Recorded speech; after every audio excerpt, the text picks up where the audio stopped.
The KXAN News Podcast is sponsored by Shelf Genie. Now at 5, the Texas Senate approves new drag performance restrictions. What would no longer be allowed? We'll dig into the bill's language. And just in, Tesla is now one of Austin's top 10 biggest employers.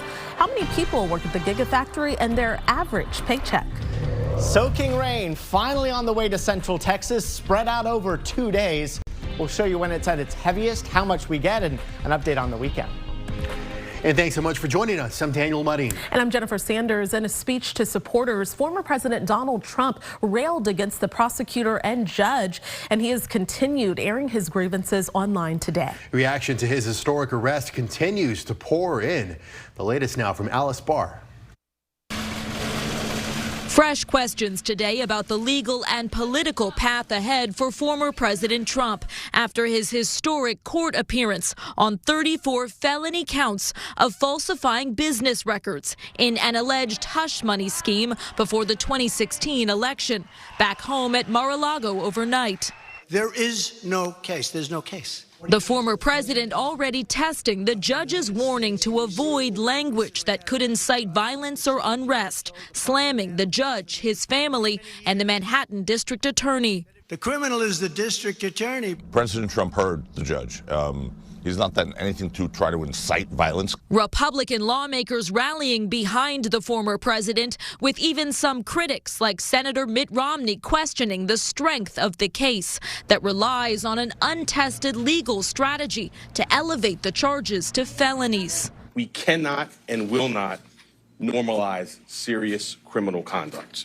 House GOP leaders pushing to make the Manhattan DA answer questions on Capitol Hill. We know that this is all about, in our judgment, election interference in the most important election we have. So we want to talk to him. Mr. Trump is due back in court in December with a potential trial now on a collision course with the 2024 Republican presidential primaries. In Washington, Alice Barr, NBC News. And a spokesperson for former Vice President Mike Pence says he will not appeal a judge's order compelling him to testify in the special counsel's investigation into efforts to overturn the 2020 election. So this decision clears the way for Pence to appear before a federal grand jury in Washington. Closing arguments in the murder trial of Daniel Perry begin tomorrow. He's accused of shooting and killing Black Lives Matter protester Garrett Foster. Both sides rested this afternoon. KXAN's Jayla Washington has covered the case from the start. She's live outside the courtroom. Jayla, what's the overall tone been today as it's wrapping up? Daniel, Jennifer, I think overall the tone has really just been anxious, right? I mean, think about it. We have seen this case in the making for 3 years now, and now we're about a day or two away from finding out whether the jury is going to find Daniel Perry guilty or not guilty in the murder of Garrett Foster. Now, today, the courtroom was absolutely packed. Some of us even having to wait out here in the hall because there was nowhere to sit inside. Now, majority of the time, we heard testimony from the former APD homicide detective who was the lead detective in this case, David Fugit. He was with the department in his role for nearly 30 years. He spent months investigating the Daniel Perry case and even put together a nearly 900-page police report. His testimony didn't tell us anything we haven't already heard over the course of the trial, but he doubled down on what a previous expert witness said yesterday, and that was that Perry was slowing down as he made his turn. Fugit says he was in a turn-only lane, which is why Perry drove into the crowd of protesters. And Fugit also testified he is certain that protester Garrett Foster was in a tactical stance, as he called it, with his rifle raised at Perry's car door based off of medical examiner records. So all the rounds that entered the body are from left to right. It's much different than if he was standing at the door like this, and these rounds went through and through. They'd be from front to back. This is consistent with the photos that we see that were taken by Gordon Leppert, is that Garrett Foster is clearly in a bladed tactical stance at that door. It's no doubt that you're a very experienced and well-credentialed law enforcement officer and with many well-deserved commendations. But you have been wrong on homicide cases before, haven't you? I have, yes.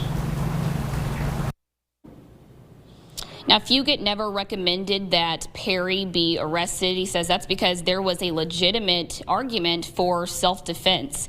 At one point, we were even wondering whether Perry was going to take the stand because the defense was saying they needed to figure out whether they were going to have one last witness after Fugate got off of the stand. Ultimately, that didn't happen.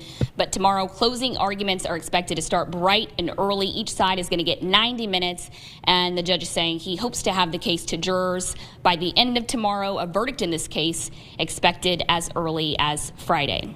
Daniel. All right, Jayla, thank you very much. Well, just this afternoon, Bloomberg News is reporting that Tesla tripled its Austin workforce last year to more than 12,000 employees. Bloomberg reports that more than half live in Travis County, and the average full-time employee was paid at least $47,000 last year. First warning weather with meteorologist Nick Bannon. I'm going to start by taking a look at some of the damage from a tornado that touched down in southeast Missouri overnight.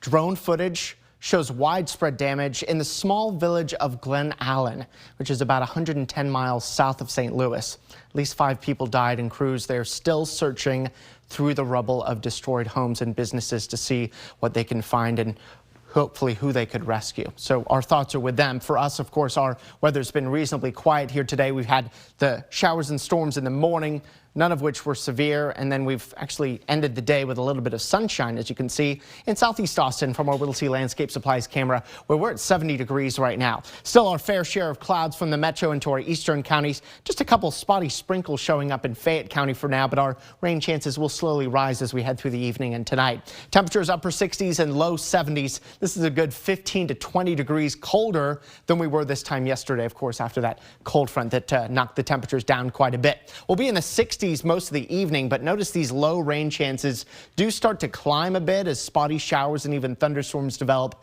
as we head closer to midnight. I think the wettest weather, though, holds off until tomorrow, and we're going to keep tracking that. We've got several wet commutes ahead. We'll track the rounds of rain and potential thunderstorms, as well as show you whether we've got any severe weather or flash flooding concerns ahead of some nicer weather ahead, too. All right, Nick, thank you very much. The Texas Senate passed 2 bills today aimed at keeping children from seeing drag performers.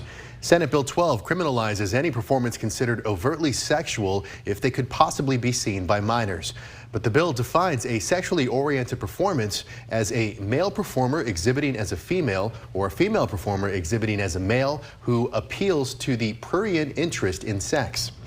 Businesses hosting such performance could face a $10,000 penalty. Drag performers could also face a criminal misdemeanor charge if they perform in front of children or on public property.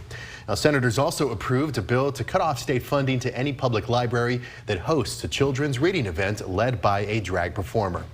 Both bills now head to the Texas House. A day after the Texas Senate voted to criminalize gender-affirming care for trans youth, the governors of both Idaho and Indiana have signed similar bans in their states. Idaho's law makes it a felony to provide hormones, puberty blockers, or other gender-affirming care to people under age 18. Opponents of the legislation have warned that it will likely increase suicide rates among teens. A Democratic-backed Milwaukee judge has won the high-stakes Wisconsin Supreme Court race. It ensures liberals will take over majority control of the court for the first time in 15 years, with the fate of the state's 1849 abortion ban pending. Janet Protasewicz defeated conservative and former state Supreme Court Justice Dan Kelly with support of 55% of voters. First, it means that Wisconsin voters have made their voices heard.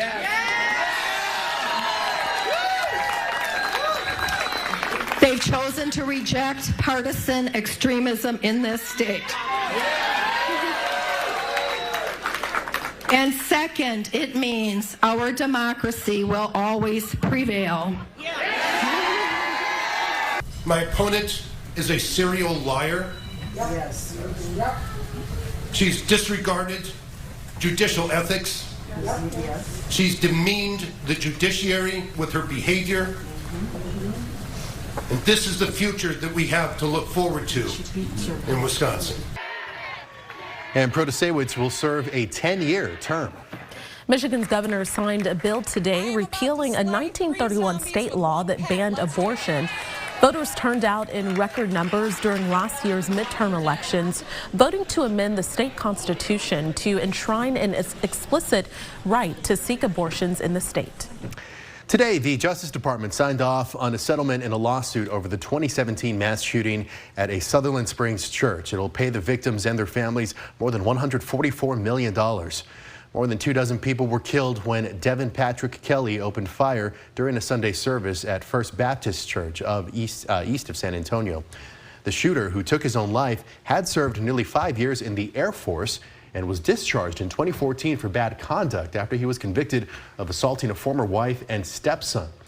The Air Force had publicly acknowledged that they had a felony conviction for domestic violence been put into the FBI database. It could have prevented Kelly from legally buying guns and from possessing body armor. Well, Texas lawmakers considering new rules for those who operate and work at assisted living facilities. The training many family members of loved ones with Alzheimer's and dementia say is critical and should be required. Just Queen, no consort, the invite to the King of England's coronation that's got royalists talking this evening. And the Texas actress honored at the state capitol today. Police in Arlington say a 2-year-old boy is dead after he got hold of a gun and accidentally shot himself. They believe the toddler found the gun in an older brother's bedroom and was alone in the room at the time of the shooting. Please lock your handguns up. They can get into the wrong hands or they can get into a child's hands, and something this serious and just unfortunate can happen to them, and now this mom is going to have to bury her young child. Now, detectives are tracing where the gun came from to know who it belonged to and how it got into the house. King Charles's wife is officially being identified as Queen Camilla. Take a look now. Buckingham Palace is using the title on invitations for King Charles's coronation. That'll be on May 6th. Now, she's been referred to as Queen Consort until now, but she'll be given equal billing on the more than 2,000 invitations being sent out. The White House says President Joe Biden told King Charles in a phone call that his wife, First Lady Jill Biden, will attend the coronation. Biden also said he'd like to meet with him in the United Kingdom sometime after next month's ceremony. This KXAN News podcast is brought to you by Shelf Genie. I'm Rosie Newberry from KXAN Studio 512. Considering replacing your kitchen cabinets? Struggling to find or reach things? Go to shelfgenie.com/Austin. Shelf Genie designs custom pull-out shelves for your existing cabinets, adding convenience and value to the most used room in your home. Shelf Genie custom pull-out shelves, everything in reach. For thousands of Texans today, the struggles of an Alzheimer's or dementia diagnosis can only compound in the care of an assisted living facility. Families of patients advocated at the Texas Capitol this week, concerned about poor standards of care and even neglect to some of our state's most vulnerable. KXAN's Ryan Chandler brings us one of their stories and the calls to improve care. Mike McGuff has only these cherished memories of his mother Elizabeth. For her, the memories faded far too young. It's a very tough situation having my mom at age 53 develop Alzheimer's. I saw her deteriorate very quickly. It still haunts me to this day. An elementary school teacher, Elizabeth developed Alzheimer's at just 53 years old. Still a young man, Mike turned to a nursing home to help. So I had her in an assisted living facility, and I saw then we had issues with care. He says he found his mother injured with a black eye, blaming neglect from her caregivers. It's a very difficult environment, but I found there wasn't always necessarily enough training for the job when it came to a patient that had dementia. Mike joined dozens of other Texans at the Capitol this week to advocate for new legislation they say will make their families' care a lot more compassionate. They are different than other patients. Representative Giovanni Capriglione's bill would require every staff member who interacts with these patients to receive 4 hours of training and pass an exam to prove they understand the specialized care they need. But I think that's a very small price to pay to make sure that our friends, our families, our loved ones are taken care of. Many of these Texans' loved ones have paid the greatest price to this disease. They hope to protect others in the future. You know, I'm not that far from when my mom was diagnosed, so that's always in the back of my mind. And, you know, how many years do I have? Am I going to get it? Am I going to suffer the same fate? So I've got to try to do everything I can right now to at least help someone else. Ryan Chandler, KXAN News.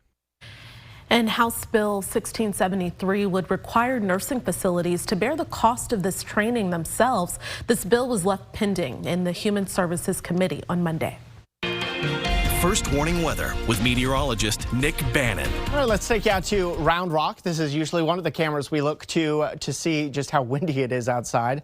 And it's still rather breezy. The wind coming out of the northeast is a cool one. Helped to knock our temperatures down out of the low 90s yesterday to the low 70s here today. And it's going to get even cooler as we wrap up the work week. Our cold front settled off to the south and east of us, but warmer and more moist air is going to be coming in from south to north over the top of this cold front, giving us rain, downpour after shower here for the next basically 2 days or so. Let's time out the showers, shall we, as we head into tonight. Yes, there is actually a chance that some of you get some measurable rain before midnight tonight. I think rain and storms would be fairly isolated, but about a 10 to 20% chance of a spotty shower or storm along or east of 35. Things do get wetter into the morning tomorrow.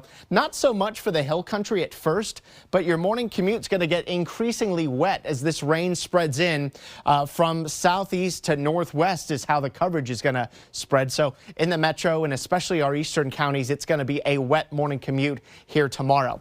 By the middle of the day, I think it's raining for just about everyone, even if it took a little while to get going in the hill country. Most of you dealing with showers and downpours at noon, and then waves of this activity here through the afternoon and early evening. So your Thursday evening commute looks soaking wet as well. So plan ahead for both the morning and evening commutes that they may take longer than you would expect. And of course, have the umbrella and rain jacket ready to go too.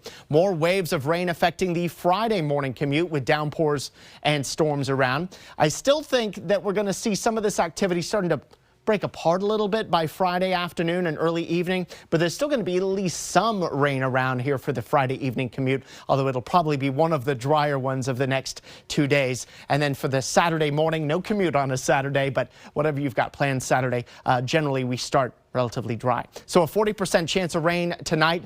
50 degrees for the low, 80% likelihood of measurable rain where you are, and we're only up to 59. A low severe weather threat for the metro and our eastern counties, a 1 out of 5. Mostly concerned for some isolated small hail tomorrow, but rain I think is going to be our primary concern. 2 to 5 inches of rain. I know this says the 7-day rainfall forecast, but really all our rain's coming tomorrow and Friday. So 2 to 5 inches for the metro and our eastern counties does mean that there is at least a low flash flood threat. Weather Prediction Center gives us a 2 out of 4 risk for that in the metro and our eastern counties. But as we head into the weekend, just like a switch, that rain stops. 10% rain chance early Saturday morning. Otherwise, it's a cloudy start with some sun to finish, a high of 70. 76 for Easter Sunday. Should be dry for the egg hunts. And then Monday, look, we're almost up to 80 with low to mid 80s with more sunshine Tuesday and Wednesday. Just ahead, why the state Senate paused business today to honor actress Jennifer Garner. Well, security at the Austin airport is getting a major upgrade. Today we got a look at construction underway for a new system that can scan all of your carry-on items in 3D. So this means travelers can leave everything in their carry-on bags, including large electronics, small amounts of liquids, and food. They're going in with the X-ray scanners at the TSA checkpoints. Now, TSA agents can manipulate the 3D image to get a better view of the bag's contents. There will also be side-by-side stations at security so passengers can place personal items in bins at the same time. The reason we're doing this in conjunction with our partners at TSA is to help make it more convenient and more time efficient for passengers to be able to get through the checkpoints. Now, the airport has 4 TSA security checkpoints. All will have these new machines by the end of the summer.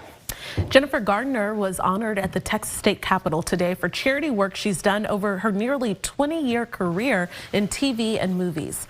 The Senate honored the Houston-born actress for her work with Save the Children. That's a global organization that works to improve the lives of children across the globe.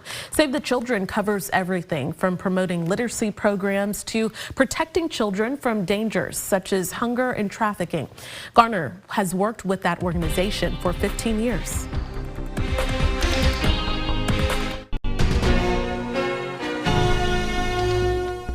Thanks for listening to KXAN News Nightly. You can also listen to KXAN News Today every morning for more in-depth coverage of what matters most to you.